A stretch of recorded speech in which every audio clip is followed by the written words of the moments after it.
Hi friends, ఇవేంటంటే మొలకెత్తిన రాగులు. నచ్చితే ఒక లైక్ చేయండి. మీరు లైక్ చేయడం వల్ల నాకేంటంటే చాలా సపోర్టివ్గా ఉంటుంది. ఇలా ఎండబెట్టుకున్న తర్వాత బాగా ఎండిన తర్వాత నేను ఒక ప్లేట్లోకి తీసుకున్నాను.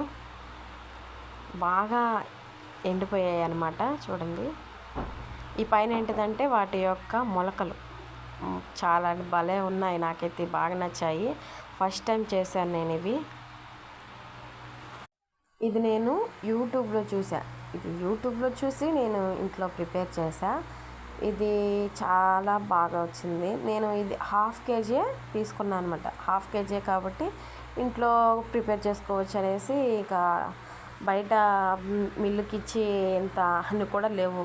హాఫ్ కేజీ కాబట్టి నేను ఇంట్లోనే పౌడర్ చేసుకున్నాను అనమాట. చూడండి, చాలా బాగా వచ్చింది. ఫైన్ మెత్తగా అవుతుంది, మిక్సీలో కూడా చాలా మెత్తగా అవుతుంది. చాలా బాగుంది.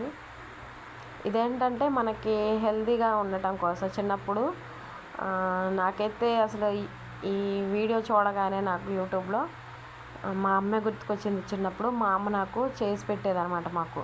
అయితే మా అమ్మ చేసి పెట్టింది నేను చూసా.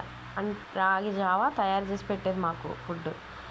అయితే నేను మా అమ్మని చూసి ఆ రెసిపీని నేను నేర్చుకుని నేను కూడా ప్రిపేర్ చేసి మా చెల్లికి కూడా పెట్టాను నేనైతే. అయితే ఇదేంటంటే ఫస్ట్ మనం స్ప్రౌటింగ్ చేసుకున్న తర్వాత 1-2 సార్లు వాష్ చేసుకోవాలి, శుభ్రంగా కడుక్కోవాలి. ఎందుకంటే లోపల స్మెల్ వస్తుంది అనమాట.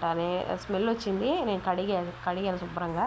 అయితే నాకు వీడియో తీయడం కుదరలేదు, ఎందుకంటే నేనైతే కిందికి వెళ్ళి స్టెప్స్ దిగి కిందికి వెళ్ళి బాగా శుభ్రం కడుక్కొని వచ్చాను. నాకు కిందికి వెళ్ళి వీడియో తీసి పెట్టడం అనేది నాకు కుదరలేదు. అందుకని మీరు కడగండి. మీరు తయారు చేసుకుంటే ఒకవేళ కడుక్కొని స్టోర్ చేసుకోండి.